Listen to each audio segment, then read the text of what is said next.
મોટા ભાગના વેપારીઓ એવું માને છે કે દિવાળીના દિવસે કે મહિનામાં અંતે ચોપડા પર નફો દેખાય એટલે આપણે રાજા.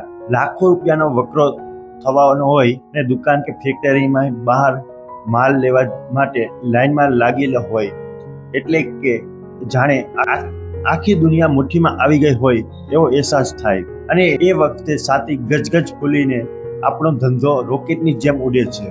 પણ સાચી વાત એ જ છે કે માત્ર ચોપડા પર નફો હોય એ કોઈ વેપારનો લાંબો સમય ટકાવતો નથી. ક્યારેય વિચાર્યું છે કે ચોપડામાં લાખો રૂપિયાનો નફો બોલતો હોય, પણ જ્યારે પહેલી તારીખ આવે, સ્ટાફનો પગાર ચૂકવવાનો સમય આવે કે દુકાનનું મોટું લાઇટ બિલ ભરવાનું આવે, ત્યારે ગલ્લામાં કે બેંકમાં ખાતામાં પૂરતા રૂપિયા જ ન હોય.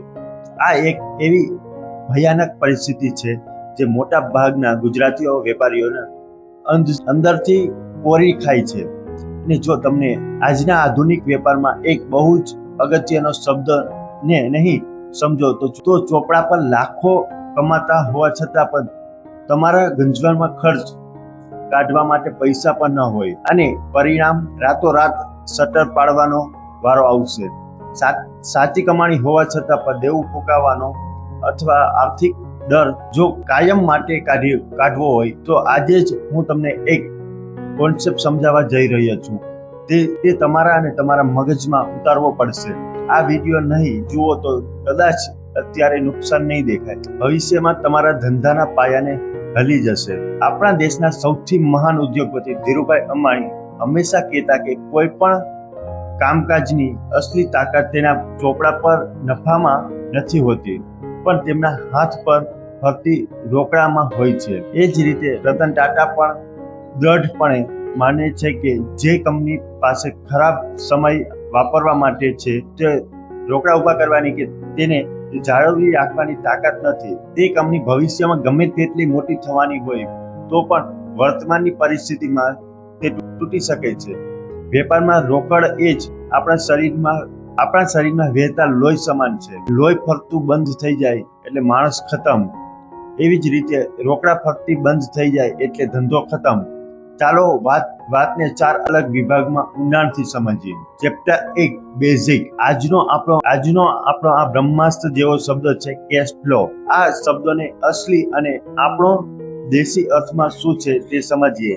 કેશ એટલે કે રોકડા અને ફ્લો એટલે પ્રવાહ. તમારી દુકાન કે ઓફિસ કે કંપનીના દર મહિને ખરેખર કેટલા રૂપિયા અંદર આવે છે અને તેની સામે કેટલા રૂપિયા રોકડા બજારમાં જાય છે, તેનો પાકો અને સાચો હિસાબ એટલે કે કેશ ફ્લો.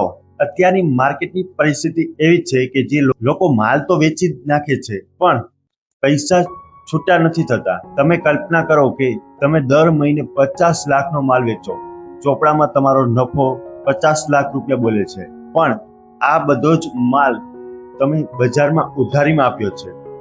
તો વાસ્તવિકમાં એ જ છે કે તમારો કેશ ફ્લો શૂન્ય છે. આની ગણતરી એકદમ સાચી છે. મહિના દરમિયાન તમારા ગલ્લામાં કે બેંકના ખાતામાં આવેલા કુલ રોકડા રૂપિયા લો અને તેમાંથી મહિના દરમિયાન તે ચૂકવેલા કુલ રોકડા રૂપિયા બાદ કરો.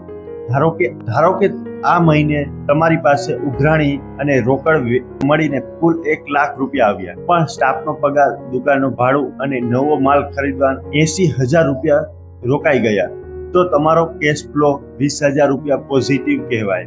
પણ વિચારો કે તમારી પાસે ઉઘરાણીના જ માત્ર 50,000 રૂપિયા આવ્યા અને ખર્ચ 80,000 નો થયો, તો તમે 30,000 નેગેટિવ કેશ ફ્લો છે. ચોપડે નફો ભલે રહ્યો પણ ખિસ્સામાંથી 30,000 ગયા. આ માત્ર નેગેટિવ પ્રવાહનો ધંધો છે, ધીમે મારી નાખે છે. Chapter 2 the mechanism. હવે તમે વિચારશો કે ટાટા યા અંબાણીએ જેવા દિગ્ગજો આ કન્સેપ્ટનો ઉપયોગ કરી અને કેવી રીતે કરોડો અબજો રૂપિયા કમાય છે. મોટા બિઝનેસમેન આના ગણિતને બહુ જ સારી રીતે જાણે છે. આપણે રિલાયન્સના રિટેલના ઉદાહરણ લઈએ. રિલાયન્સ જેવી મોટી કંપની ગ્રાહકો પાસેથી માલ આપવા પહેલા જ કાઉન્ટર પર રોકડા પૈસા લઈ લે છે. તમે ત્યાં જ જાઓ છો એટલે પહેલા બિલ બને, પૈસા ચૂકવો પછી માલ બહાર આવે છે. એટલે કે તમારી પાસે રોકડનો પ્રવાહ એટલો જ કેશ એટલે કે કેશ ઇનફ્લો તરત જ આવી જાય છે. પણ બીજી બાજુ જુઓ તેઓ આ માલ બનાવવા કે તેમના સપ્લાયરને પૈસા નથી ચૂકવતા. તેઓ પોતાના તાકાતનો ઉપયોગ કરી અને 60 કે 90 દિવસ પછી પૈસા ચૂકવે શરત રાખે છે. હવે ગ્રાહકો પાસેથી પૈસા આજે જ આવી ગયા અને વેપારીઓને 90 દિવસ પછી આપવાના છે. આ વચલા સમયમાં જે કરોડો રૂપિયાની અને તેમના હાથ પર રહે છે તેને તેનો બીજો વેપાર કે બેંકમાં રોકડી અનેક ગણી નફો કરે છે. આને વેપારીની ભાષામાં પ્લોટ કહેવાય. પારકા પૈસા પોતાનો ધંધો મોટો કરવાના આ સૌથી મોટી ગેમ છે જે દિગ્ગજો રમે છે.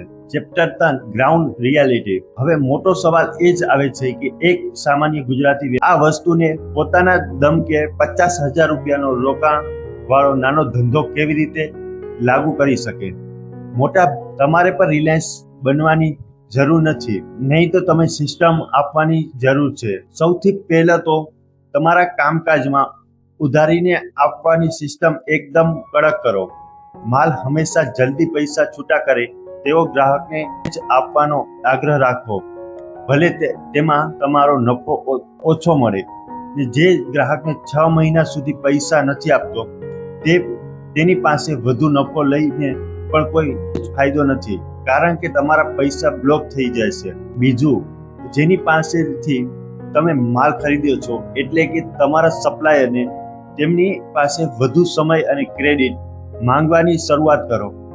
તમને કહો કે મારો ટ્રેક રેકોર્ડ સારો છે, મને 30 દિવસની જગ્યાએ 45 દિવસનો સમય આપો.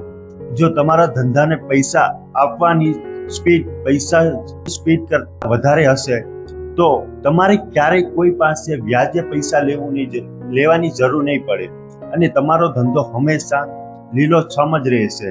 Chapter 4 the trap. આ વિષયમાંથી લોકો કોઈ મોટી ભૂલ કરે છે જેનાથી તમને આખો ધંધો જ ડૂબી જાય ને આ એવી ઝાડ છે જેમાં સારા વેપારીઓ પણ ફસાઈ જાય છે.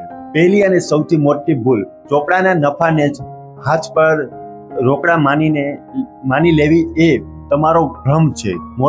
અત્યંત ખર્ચ કરી નાખવા. દિવાળી પર નફો દેખાડે એટલે કે વેપારીઓને નવી ગાડીના હપ્તા ચાલુ કરી દે અને મોટું મકાન બુક કરાવી દે, અને પછી જ્યારે મંદી આવે છે ત્યારે હપ્તા ભરવાના પણ ફાફા પડે છે.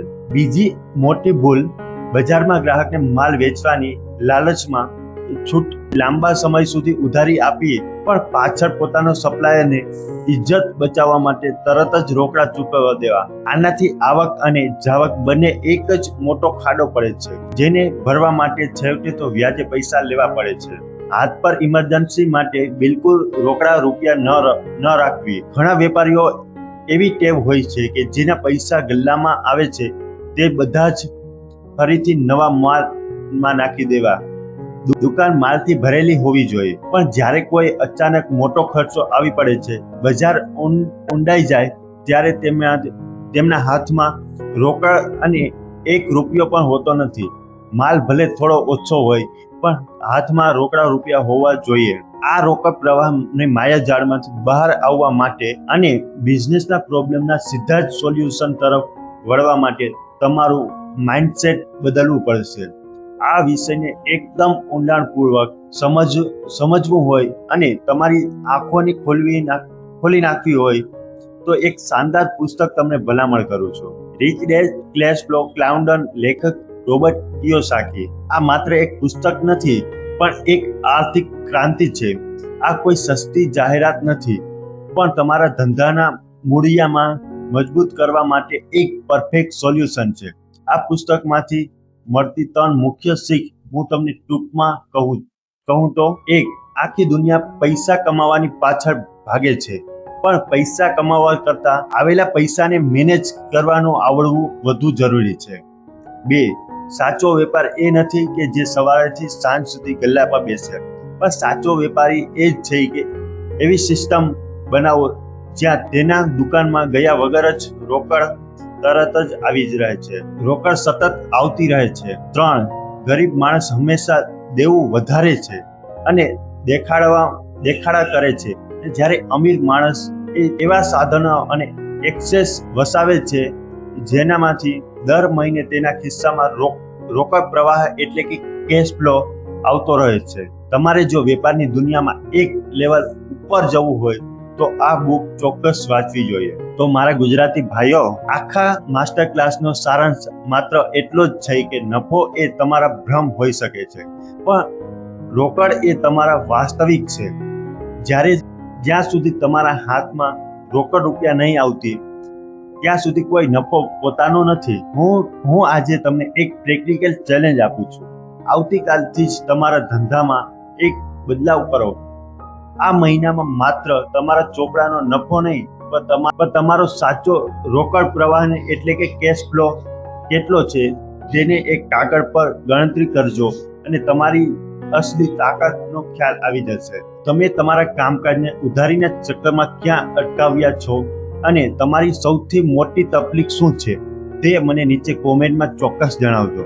હું તમને દરેક સવાલનો જવાબ જરૂરથી આપીશ. અને હા, આધુનિક વેપારની આવી જ સાચી અને સચોટ સમજ મેળવવા માટે આપણી આ ગુજરાતી બિઝનેસ ક્લાસ ચેનલને સબસ્ક્રાઇબ કરવાનું ભૂલતા નહીં. બિઝનેસ એટલે હિંમત કરવી ગુજરાત.